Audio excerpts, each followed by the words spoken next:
Okay, I think it's about time for us to make a start with our session today. Like always, I try to provide these online sessions on a weekly basis just for a chance to provide kind of a nutshell version of the most important things that we've seen that week on the learning material. So, where are we at this point? We're on a week 7, so we're doing really good progress, almost approaching that midpoint of the semester on this course. This week, I want to mention a couple of things first in general, and then we'll shift our focus on the learning material that we have for this week, which is all to do with the skeleton. Earlier on, we kind of started by looking at the bone tissue. Before that, we talked briefly about cartilages, different kinds of cartilages in the body. But this week is really diving into and seeing some of the most important bones that we have in the body and going to more detail on that in that sense. So, as always, I want to make a little bit of time to check in about last week. Since this is a recording, it seems like having these sessions, this might not be an ideal time for everyone to attend. I realize that the check-in might be less of a my reflection, but I'm always welcoming you to reach out to me and we'll take it from there. I also want to mention a couple of words about the midterm feedback. I've already posted an announcement of that last week, but just to make sure that we're on the same page when it comes to that, very quickly, I want to mention about the homework for the week, and then we'll spend bulk of our time today to review the content of Chapter 8, which was all to do with the skeleton and different parts of the skeleton. Depending on how time goes, we might also revisit some of the homework for this week just to give you an idea. We'll see where we're at that point of the session. And as always, I want to make time for visiting any questions that you might have. So last week you completed our first exam and our first practical. And I hope that most of you found out that actually they're not as scary as it might initially feel. Really, on these online courses, the key thing is to work steadily and systematically to collect those little points throughout the weeks as we're learning new material. And the exam is really just a chance for you to kind of showcase all the learning that has happened. As you noticed, my exams and my practicals are heavily based on the material that you cover on a weekly homework activities. So that's why I again really encourage you to make sure to do those little assignments as they feed into these bigger checkpoints. In terms of what we're doing. Since this has become more of a kind of a less interactive, because we're having a little lower attendance on these live online sessions, I will be actually seeking feedback and checking in with you also through another format, and I'll mention about that in just a second. So some of the students saw that earlier on last week I had midterm feedback activity open for a brief period of time on your canvas, and then I just kind of hid it away. Actually, the activity wasn't open, it just appeared there, but I made a decision to move it a little bit later because I wanted you to have a chance to have taken the exam and taken the first practical test so that you can provide me a little bit more feedback on your experience to this point. So I will be adding in the next few weeks a little survey to our weekly assignments, and that's going to be only once. It's not going to be a repeating element, but there will be a survey on our weekly assignments. And on that survey, I will be seeking to just kind of gain a little bit of a better understanding how the course is working out for you. What are the things that are working out well? And I think that those things that are working out well, we will definitely keep doing. And if there are any things that aren't working ideally, any things that you're a little bit like, I changed this. I want to be also able to make those changes during the semester. A lot of the time, what happens is that we collect feedback from our students at the end of the semester, and then we make changes based on that. But that doesn't really serve you as a learner in the class. So I want to make sure that we kind of create that space and time and chance for you to provide feedback to me in a way that I can actually implement actionable, clear changes based on that feedback if there are things that are not working ideally. So that survey is going to be coming up in the coming weeks. I do assign points as a homework for that survey. So once that comes, I'll make sure to make an announcement of that, just so you know that that's something on the horizon, in terms of what to expect and what to look forward to. For this week, our assignments are actually rather simple. There's assignments that you're already familiar with. So we will complete a quiz on the skeleton, and we will also complete practice anatomy activity on the chapter on skeleton. Both of these assignments are due at the end of the week. So 1 minute before the midnight, they're due. Again, I know that we all get busy, we all have a lot of things going on, but remember, you are always welcome to work ahead if you want to make a head start on doing any of the assignments. I really wouldn't leave it to the very last moment. So collect those points throughout these weeks that count towards your final grade as homework. So that's what we've got coming up this week. Next week, we'll kind of mix it up a little more. There's going to be more of a food for thought assignment again, which allows you to apply and so on. But these two assignments are the only assignments for this week that I'm looking for you to complete. The quiz and practice anatomy on chapter 8 content. And just like I said, make sure that you get it in by the end of the week. So diving into the material that we have been looking at this week, or if you're still working your way through that, that's totally fine. I wanted to talk a little bit about the skeleton. So skeleton is really a generic word that we use to describe many different types of skeletons that we find in the animals. We see that we have, for example, skeletons that are located inside the body, as is the case in case of humans and most of the pets that we think of, such as dogs and cats and so on. So many animals have their skeleton embedded inside their body, and then there's soft tissues outside and so on. But that's not always the case. We also have animals who have something that's known as an exoskeleton. With the exoskeleton, I mean that the skeleton is actually located outside that animal's body, or as an outermost surface. I think a lot of insects are good examples of those. Think of, for example, cockroaches, how they have this kind of a shell-like structure that's really the skeleton, but rather than being located inside, the skeleton is on the outside. We also have animals that have hydroskeleton, so different versions. Not all animals have bones in a sense that we think of them.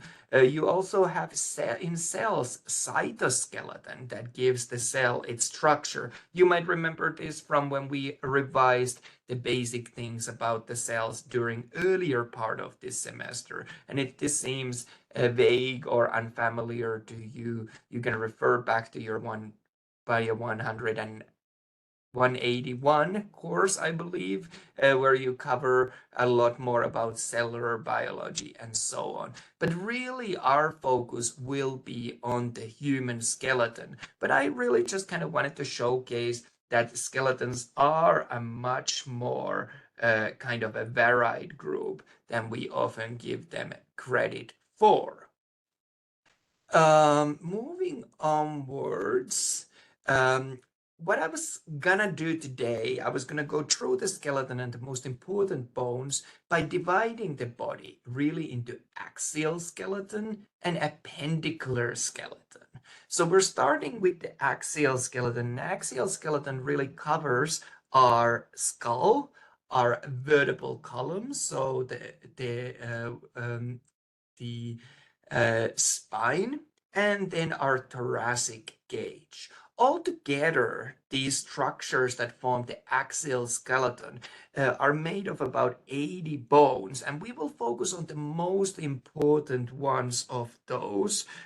Remember again that all of these systems are very much linked, so it is going to be worthwhile for us to spend time talking about the skeleton, because when we next move on to talk about, for example, muscular system greatly relies on your knowledge of the skeleton as we cover this system. Where do muscles attach in terms of the bones? So putting in the work here is going to make your job easier as we move onwards.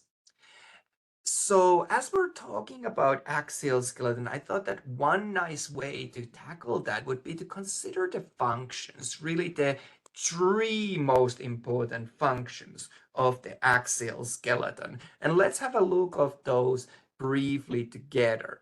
So first thing that we see is that axial skeleton forms this kind of a long axis of the body. So if you think about human body, you can almost consider it as a cylindrical structure, and it is this axial skeleton that forms this long shape, long direction of the human body.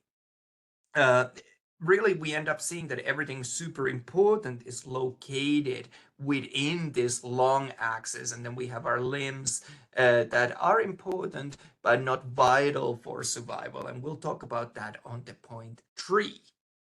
Another thing that we see with the axial skeleton, rather than just forming the long axis of the body, is also that this axial skeleton serves almost like attachment points, support points for structures such as your head, your neck, and your trunk. So this is where everything else is hanging from or anchored to. So that's another reason why axial skeleton is going to be so important for us to be a little bit more familiar with, that this is really the supporting parts of the rest of the body that we will see. And finally, I kind of alluded to this already earlier on, but one thing that we're going to see with the axial skeleton is that within the axial skeleton is where we're housing all of the most vital organs for our survival. So for example, our brain, our spinal cord, our internal organs, heart, lungs, so on. So we end up seeing that there's a lot of bony structures that protect these most important organs that we have in the body. You do not really have a realistic chance of great survival if your brain gets damaged. So we're housing it within this vault of the skull to protect it inside this bony structure. Same goes for the spinal cord running inside the vertebral column, nicely protected there. And same goes for, if you think of, for example, the thoracic organs, your heart, your lungs, your rib cage forms a nice protective structure around them as well. So there's quite a bit going on with the axial skeleton. So I wanted to start with that today. And what I was going to start with was to make a note of the skull. So really, if we look at the skull, it's probably one of the most complex bony structures in the body, made of 22 different bones divided into two larger groups that we can see. So we'll be looking at cranial bones. Cranial bones really enclose the brain within the cranial cavity and provides multiple attachment points for the muscles of the head and neck. And then we have our facial bones, which really form the most anterior portion of the skull, kind of the framework of the face, and kind of control many of the special sense organs such as sight, taste, smell, and also the passageway for the air and food through the openings of the facial structures and facial bones.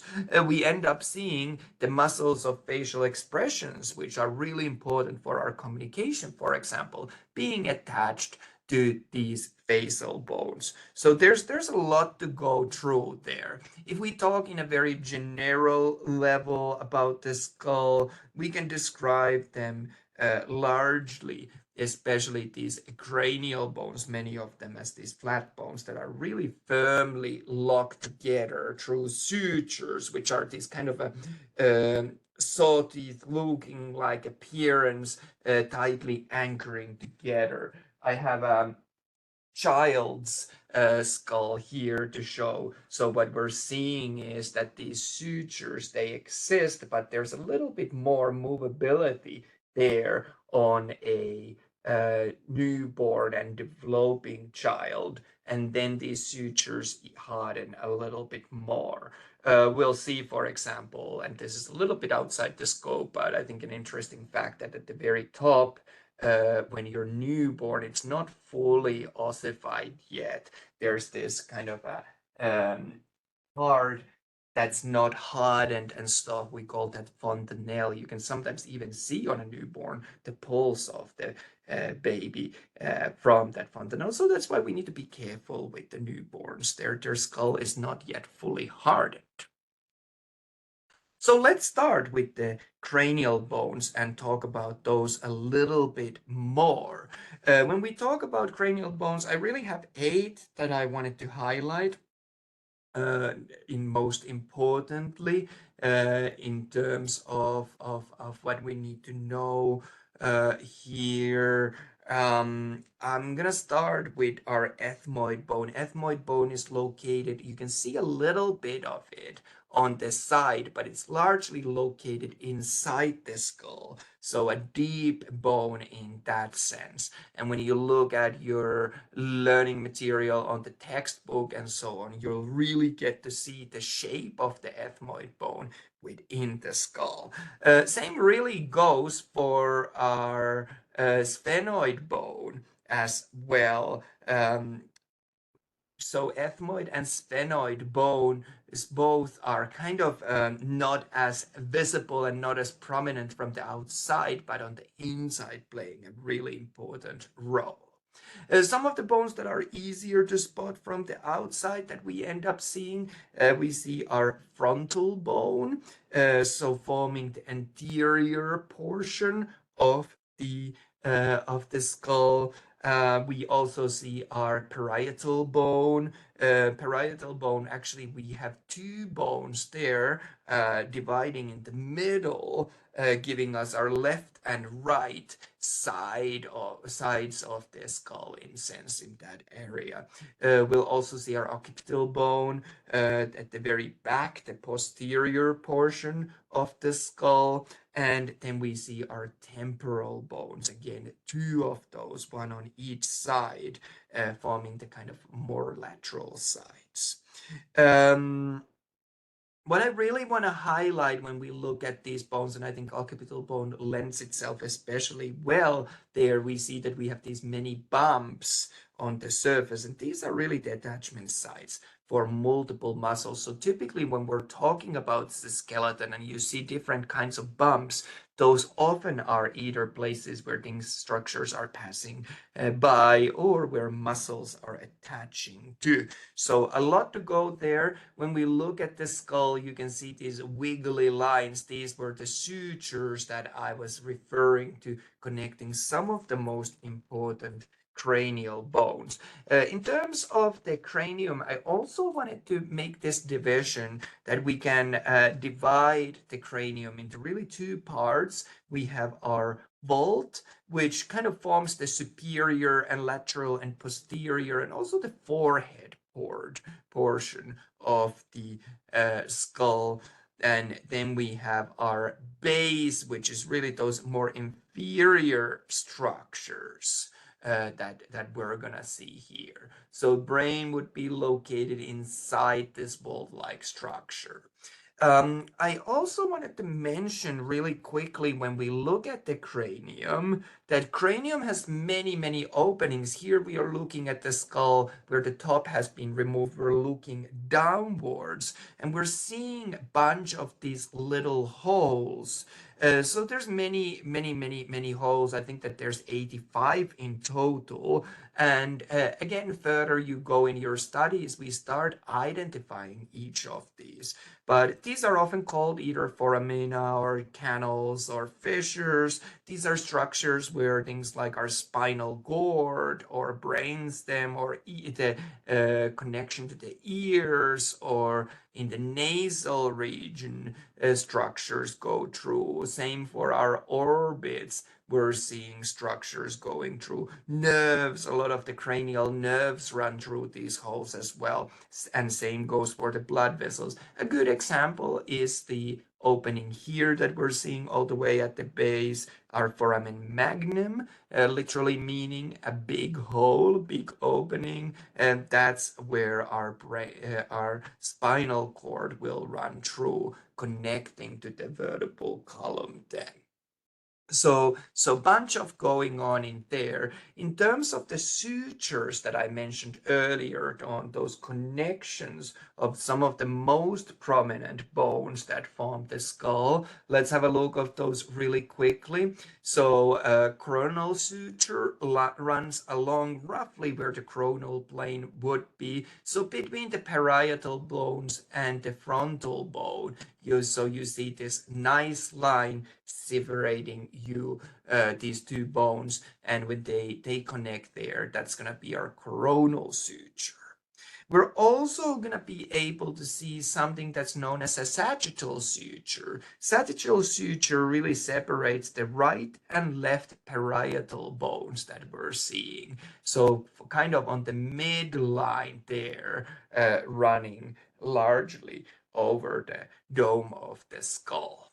We're also going to see our lambdoid suture. Lambdoid suture separates your occipital bone from your parietal bones. So again, a line there where these bones join together. And the final one that I wanted to highlight is our squamous suture, separating the temporal bone from the parietal bone. So these sutures are going to be important for us to be able to identify and note. So I wanted to put them out there as well. Let's have a look of the facial bones a little bit more. When it comes to the facial bones, there's 14 that I want to highlight for you. And we're going to start with our mandible, so the jawbone. So this is a kind of, if you look it from the top or even from the below, kind of a U-shaped bone forming the lower jaw. You will see your chin, for example, there. And we'll actually get to talk about mandible just a little more. There's few structures from the mandible that I want to highlight, probably in the next slide or so. I also wanted to highlight our maxillary bones, our maxilla. So two, one on each side, and just above the jaw, forming really the majority of the anterior face that you're seeing there. What else can we see? We can see our zygomatic bones. Again, two, one on each sides, forming the cheekbones. Really some races and some geographical areas, we end up seeing that there's a characteristic high cheekbones that really then show up on the appearance of the individuals from that area. What else? We can see our nasal bone forming the bridge of the nose. Notice that as you move further on the nose, it does turn into cartilage, but the bridge of the nose is actually bony. And then there's a bunch of smaller bones that we see, such as lacrimal, palatine, vomer, and inferior nasal conchae, and so on and so on. But those were some of the most important that I wanted to highlight on this review. Please remember that you always have the full in-depth lecture videos that you have available. These sessions are just kind of like a chance for us to review some of the key points that I'm wishing you to take away. Let's have a look though of our mandible in a little bit more detail, what we can see there.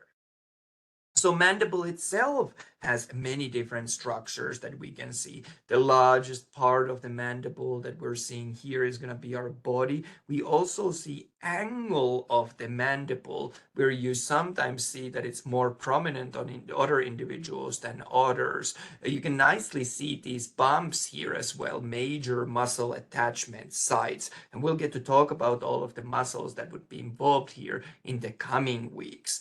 This part coming up here is going to be our ramus of the mandible, and we see notch of the mandible separating these two parts kind of curving nicely. So we have our condylar notch and coronoid process. And really here within the condylar notch is where we're seeing the temporomandibular or TM joint. So some individuals, this is the joint that really connects the mandible to the skull. Some individuals have loosening here, so the TM joint might be weaker or it might be coming out of the socket. So that might be something that we pay attention. Final thing that I wanted to highlight from the mandible here is that you also see that the roots of the teeth come into the mandibular bone, to the jawbone, within where we find our alveolar processes. So this is again kind of connecting to what we talked about earlier on about bone being very much of a living structure, that if you lose your dentition if the patient loses the dentition, if there's no teeth, what can easily happen is then as a response, because there's no pressure, there's no need to regenerate this bone, that this bone, this alveolar process as well deteriorates. So the bone of the jaw disappears, and you really see that in kind of the collapsed shape of the face on those patients. So that's why really taking care of the dentition, and if we're losing teeth, considering things like dental prosthetics becomes important, that we don't lose that bone mass there. There is another bone that I wanted to highlight that's kind of moving onwards away from our skull. Uh, and this is kind of a fun one, so I wanted to highlight our hyoid bone. Our hyoid bone is located inferior to the mandible at the level of the neck. And what makes hyoid bone interesting is that it's one of the few ones that doesn't articulate with other bones. It's held within its base with the ligaments, and you can often find your own hyoid bone and grab it and feel it. Hyoid bone does have a forensic relevance as well. Not always, but sometimes when someone gets strangled, that can get fractured. But it's kind of not just as simple as looking at that. There's other factors for us to consider, but kind of a fun one to notice in that sense. And when it comes to the orbits and eye sockets, we'll get to talk more about those later on when we look at the special senses, but notice that there's a need to have also the nerve, optic nerve running to the eye socket, and a bunch of muscles and innervation there through the nerves, and also lacrimal gland, for example, present. So there's a lot to think about there. What I have next here is our paranasal sinuses. Sinus in the language of medicine means an empty space, a gap, and within the bones of the skulls, we actually find these empty gaps. These are known as our paranasal sinuses. They're named based on the bones largely where they're located. So maxillary sinuses within the maxillary bones on the both sides.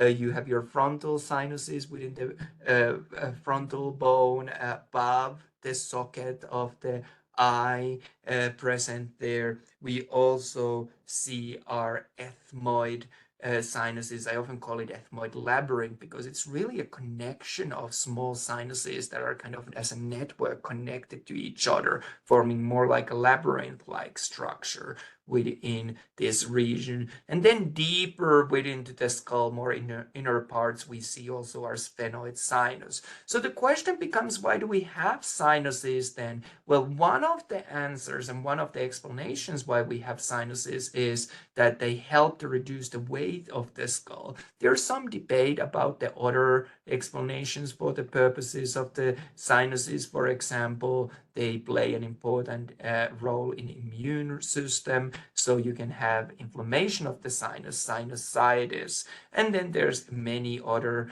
theories. For example, we see that your voice resonance is impacted as well with these paranasal sinuses. So that would change the sound that comes out as your voice, what kind of sinuses you have and the presence of those, and so on and so on. But I want to keep moving onwards in the interest of time, and I want to talk a little bit about vertebral column. So vertebral column runs from the skull all the way to the pelvis. And when we really ask, why do we have a vertebral column? What's its function? We see a couple of things. First of all, that vertebral column transmits the weight of the body kind of as a central structure. It also protects the spinal cord that's running within the vertebral column. This is where we're seeing spinal injuries when someone's vertebral column is injured, which can become very serious, can cause paralysis and so on. We'll also see that vertebral column offers multiple attachment points, for example, for the ribs, but also for the muscles. And what we're going to see here when we look at the vertebral column is going to be really 26 bones. These bones are irregular bones, and we're going to simplify. Each one of these is actually different, but we're going to simplify covering the different bones of the vertebral column by dividing the vertebral column into 5 distinct regions that we're going to look at. So we have our first 7 vertebrae, the vertebrae C1 to C7 as our cervical vertebrae. Then we have our thoracic vertebral bones, vertebral vertebrae, which are going to be 12 of those running from T1 to T12. And then lower, we have our lumbar vertebrae, 5 of them, L1 to L5, and then we have our sacrum and coccyx. Often what we end up seeing is that these become more fused as you age. One way how my students remember the number of the different vertebrae at the different regions is to think of the different meal times that they have. So at 7 a.m., at noon, and at 5 p.m. If that works for you, that might be one way to remember the number of these different vertebrae. You do whatever works for you. We also see that the vertebral column is curved, and I'll talk about those curves of the vertebral column far more in the full lecture video that I've recorded for you. But we see that these curves actually need to happen during the development after you're born. That's why newborn just isn't able to stand up immediately. That process of going from starting to lift head and crawling and eventually leading to the standing is that we have to develop these curvatures and also strengthen the muscles that help there. So you can't just go from 0 to 100 in terms of the standing up. That's a process where we're learning. We'll also see that vertebral column is strengthened a lot with the ligaments. I did want to mention really quickly about the intervertebral discs, which are connective tissue located between the different vertebrae. These are kind of these cushion-like pads that really have kind of a two-folded function if I think about it. First of all, it makes sure that bone isn't rubbing against bone, so allowing a greater range of mobility that we have within our vertebral column, within our spine. And we also see that these intervertebral discs act a little bit for shock absorption, so kind of eliminating that bone to bone grinding.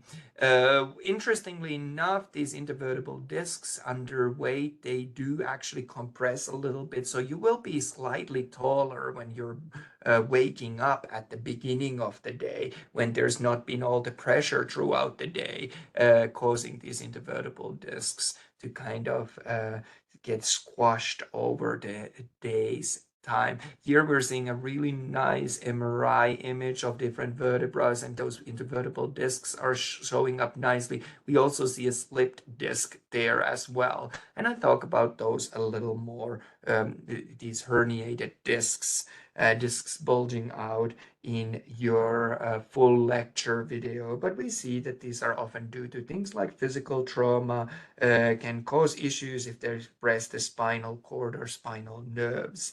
And really the treatment is a multitude what we can look at there, what to do.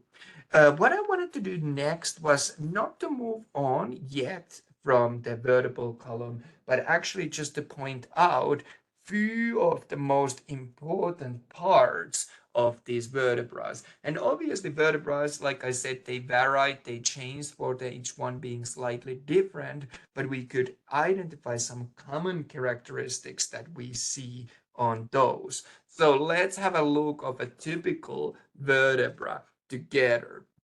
So one thing that we're seeing the body of the vertebra. You can see it's this largest part of the vertebra that's going to be present there. We also often see this hole if we're just looking at the bony structure in the middle. In this model, it's filled with your spinal cord, but this hole that you would see, especially on the picture on the PowerPoint that I prepared, would be our foramen. We see various different kinds of processes. So spinous process here, running more posteriorly. And you can see also transverse processes in certain cases. So here we have on this picture very prominent transverse processes.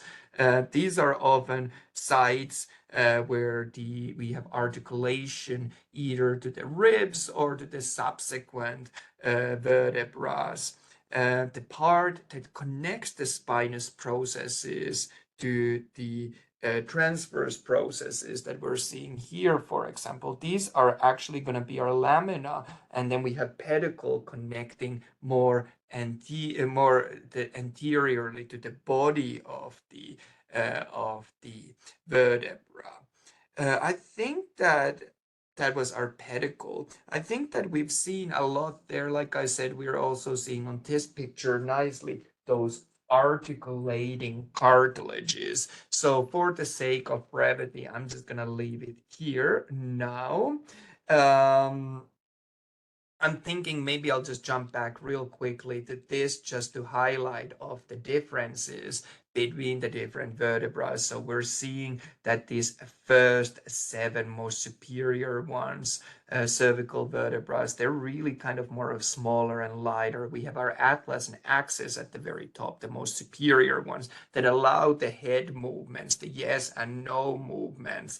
The next ones, the blue ones, on this diagram that we're seeing the thoracic vertebrae, really they become larger as we move further downwards. The body especially becomes bigger and articulating facets become more prominent. So we're now dealing with a greater force. So the structure is responding to that. When we look at the lumbar ones, we're really seeing the massive bodies that deal with a lot of weight and stress here. So they're kind of blocky, and I think that that's kind of the biggest things that I wanted to mention of those. We're going to move onwards on the review of the axial skeleton. We're going to look at now thoracic cage or our thorax. So this is really a site that attaches to the vertebra at the thoracic region. So that's why we have thoracic vertebrae. And we're going to look at the ribs, and we're also going to look at the sternum, the chest plate. And if we're really asking why do we have thoracic cavity, well, there's many different reasons, many different answers. Thoracic cavity provides protection for the vital organs such as the heart and lungs, supports upper limbs, and their attachment works as an attachment points to some of those. So really important in that sense, but also attachment points for various different muscles of the neck, back, chest, and shoulders. So really kind of an important structure for us to be familiar with. Let's start by looking at the sternum from these structures. And sternum was really the chest bone, the chest plane. Sternum is actually divided into three different breastbones. It's divided into three different parts. We have our body, which is the middle part, the most prominent, largest. We have our manubrium, which is the most superior part. Notice that clavicles, our collarbones, would attach here. And then we have a tiny cyboid process at the very bottom, the most inferior portion. This bone doesn't really become fully ossified until you reach about 40 years of age. And there can be all kinds of weird clinical cases, missing cyboid processes or cyboid processes that project posteriorly, which would cause us an issue because we're worried about that puncturing things and so on and so on. Let's have a look at ribs as well. In addition to the sternum, there's going to be 12 pairs of ribs, so one on left, one on right. And the first 7 that we see are known as our true ribs because they attach directly to the sternum that we're seeing.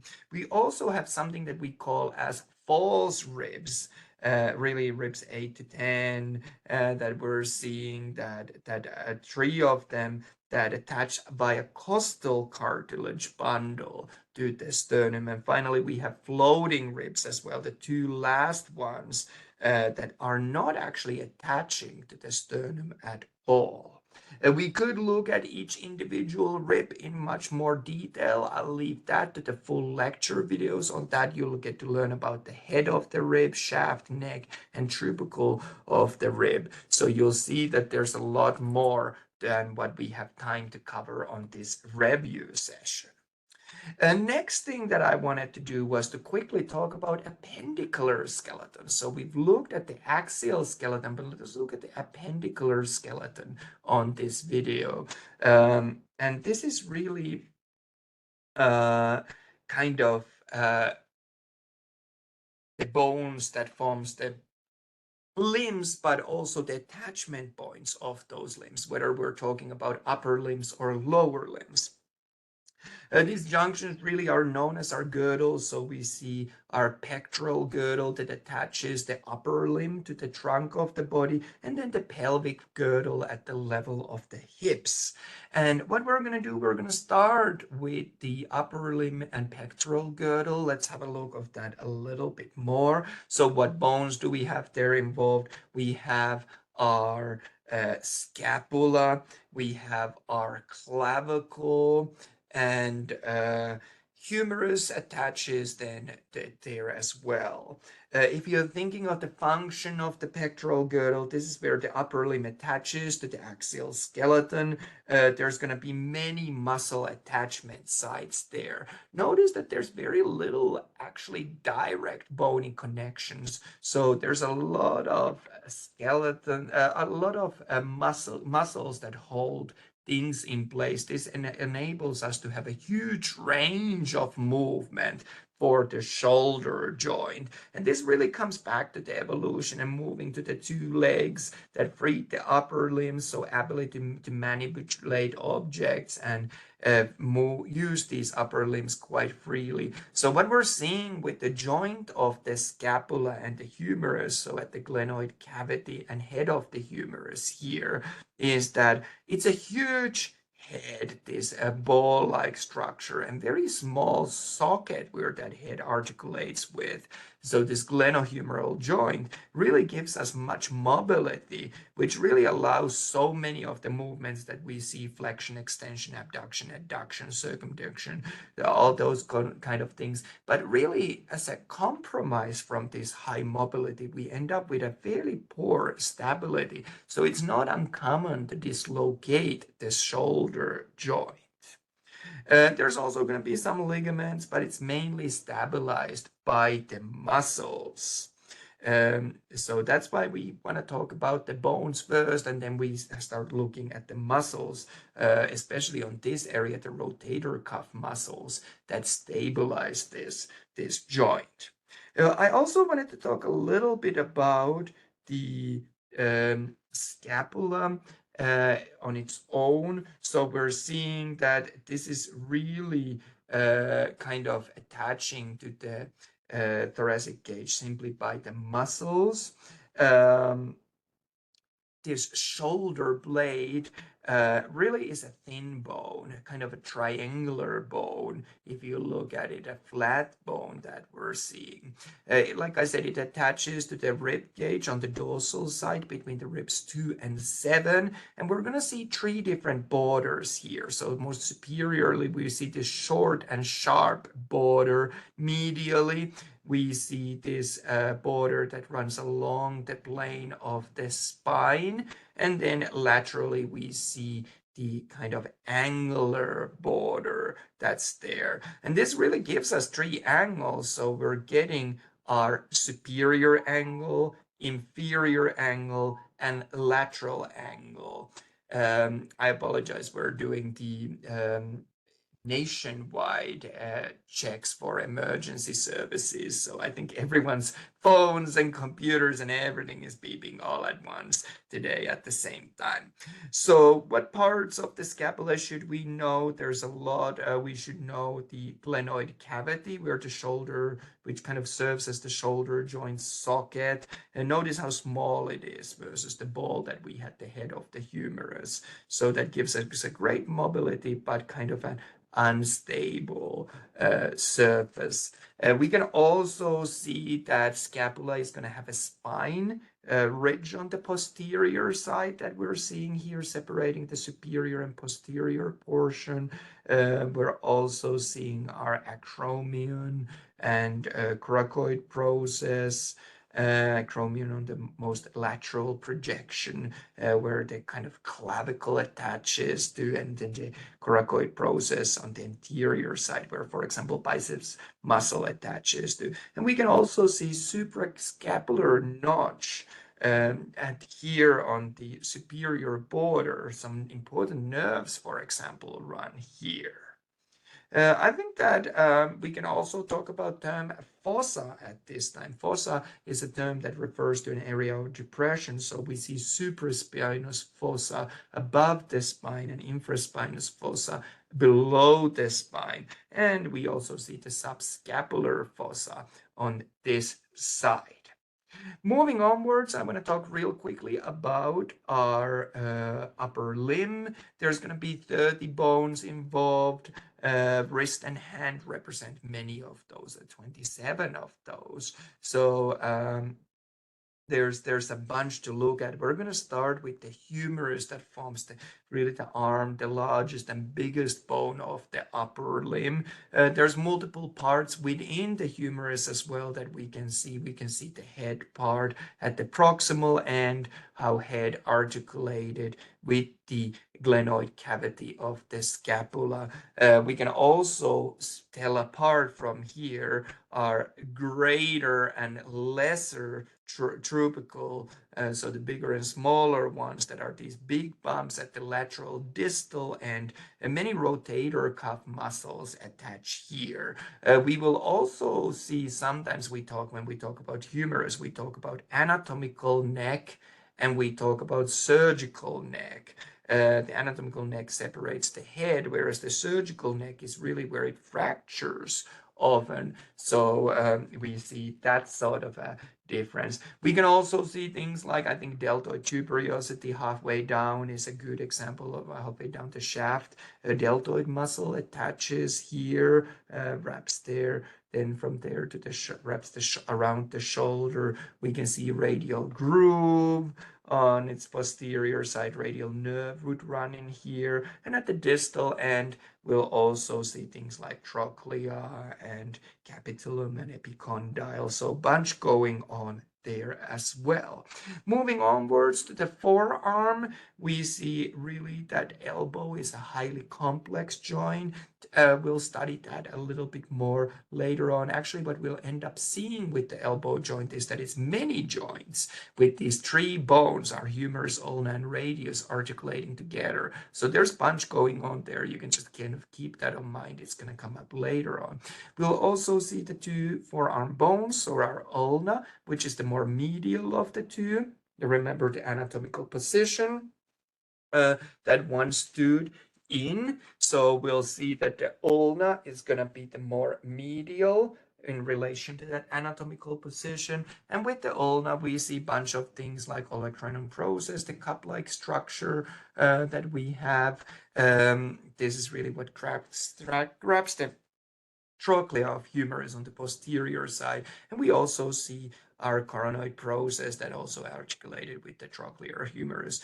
In terms of the other things that we see, radial notch where the ulna and radius articulates, and same thing also at the distal end.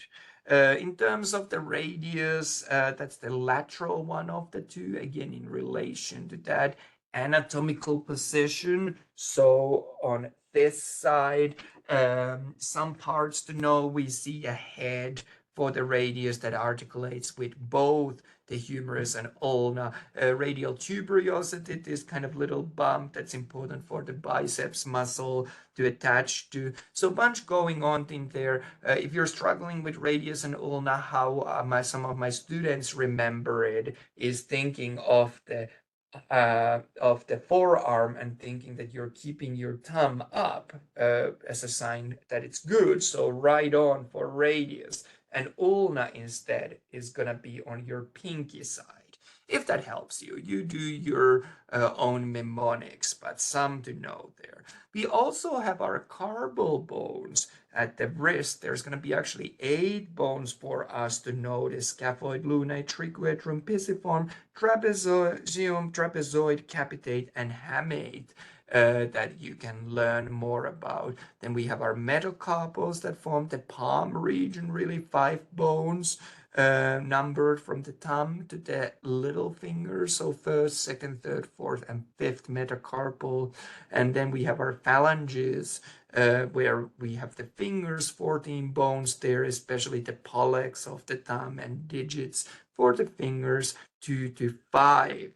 So something to notice there. Moving onwards on our review of now appendicular skeleton, let's start with the hips. We're actually really seeing with the hips that it's really made of 3 different bones that we have present there, plus the sacrum that we learned when we talked about the vertebral column. So we're seeing our ilium, the most superior of these 3 bones. We see our ischium, which is the posterior and inferior bone, and then the pubis, which is kind of the anterior. Some of my students use the mnemonic. This is where your pubes would be at. So bunch of bones to know there. A few other structures that we might highlight from here, for example, the acetabulum, the socket where the head of the femur joins to the body of the ilium, the largest part, iliac crest, at the superior margin, opening for the baby's head to come through. So again, I have a hip here nicely showing. So during the process of giving birth, we need to get the baby's head to come through this opening. We have our pubic symphysis that joins the pubic bones really together, and this symphysis actually breaks apart, loosens off when the before birth is given, so that the baby has the room to come through. We also see pubic angle here between the 2 sides, and this angle actually differs between males and females. So that's one of the things that we use to identify the sex from the skeleton. You could also see things like sciatic notch, greater and lesser on the posterior side view, and so on. In the interest of time, I'm gonna keep going on, and I'm gonna look at the lower limb with you, and we're gonna start with the femur. With the femur, it is the only bone of the thigh, largest and strongest bone in the body. Some parts to know, we have the head of the femur that articulates with the acetabulum of the hip, the socket that we just saw, a neck that often gets fractured of the femur if there's a fracture. And again, we can see greater and lesser trochanters, major muscle attachment sites, various different condyles, epicondyles, laterally and medially muscle attachment sites. Between the condyles, we have a fossa and site for the patella to articulate as well.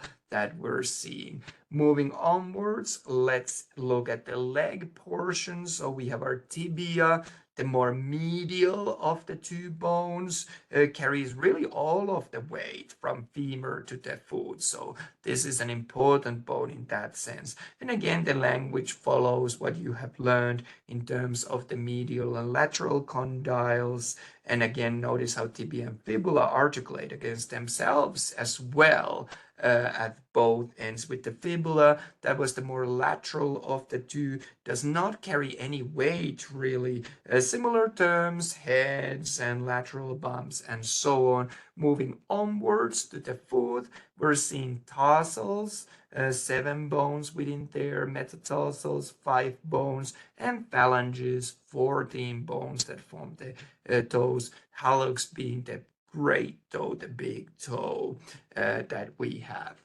And with that, I think we've come to the conclusion of the review of some of the most important bones of our skeleton. I think that there's quite a lot on this week's material. So sometimes my students really are like, how do I learn then? What's the best way for me to learn? And this is where it comes to your individual learning style. But some of the things that I offer for you on your material on the canvas is, for example, blank diagrams where you can complete then different bones as you're reviewing them. So those might be helpful and those might assist you as well. In terms of the homework is largely the same. It is what you've seen before when it comes to the quiz and it comes to the practice anatomy. So I don't think that we really have a huge need to visit those. There's nothing highly shocking or new that you wouldn't have seen that is in terms of the homework. Like I said, I realized that this week we have a bunch of material to learn, quite a bit to go there. So that's why I try to keep the amount of assignments as a little bit of a lesser, but just to make sure that I've kind of given you a flavor of what you might see, I'm gonna share my screen again, so just give me a second. And what I'm gonna do, I'm gonna share my screen when it comes to the um, quiz, just so you can see a flavor. Chapter 8 quiz made of 15 questions, and you're then, for example, doing the first question, drag and drag, choosing the different bones that make up the skull, pectoral girdle, thoracic cage, and pelvis. So you would make sure that you match those correctly. Kind of a chance to apply what you've learned. Let's have a look of another one. I also have the bones of the upper limb and lower limb. You would click and drag them to the correct sections. And same goes also when we look at the other parts, like which bones make up the cervical, thoracic, lumbar, and pelvic regions of the vertebral column.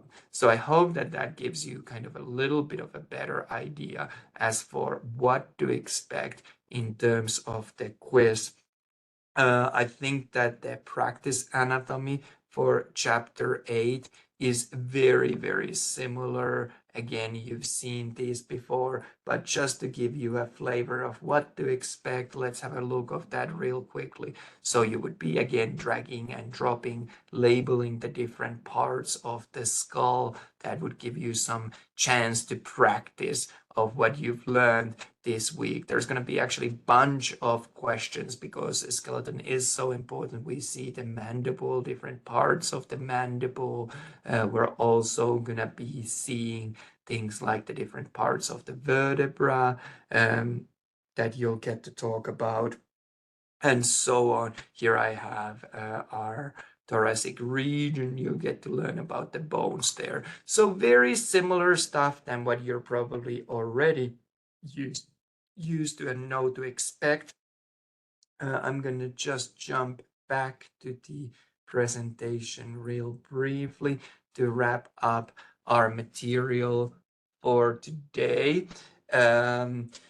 So we've discussed a little bit about the exam and practical. We've discussed about that feedback, a survey that's coming up. We had a look of the homework, and we also reviewed the chapter 8 material. That was really the big part of where we spent time.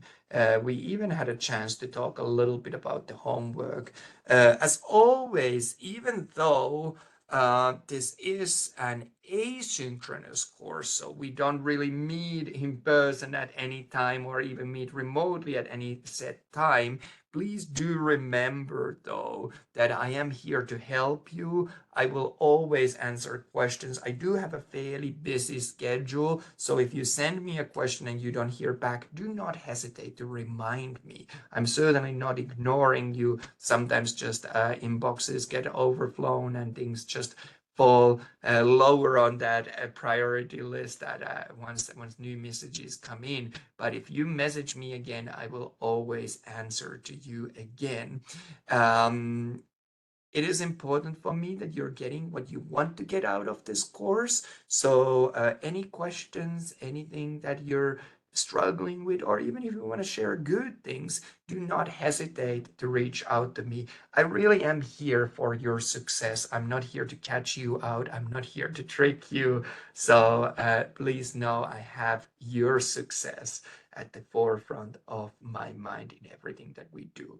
That completes everything I had for the week 7 review session. When we're gonna next meet is or I'm gonna be sending announcements and so on. And next time that we have one of these sessions, it will be next week. I'm not offering anymore the 5 o'clock review sessions since the attendance has been so low. I'm just doing a 1 weekly review session moving forward. Obviously, if needs change, if there's a demand, I'm happy to set up other times as well. So don't hesitate to let me know what you need from me. That's my job to help you. I hope you have a very good week. I appreciate you. I appreciate you being part of this class. And keep in mind, you've already covered about 1/3 of all of the things that we're going to cover. So you're doing really good progress. So I appreciate each one of you, and I hope you have a good week. Thank you. Bye from me now.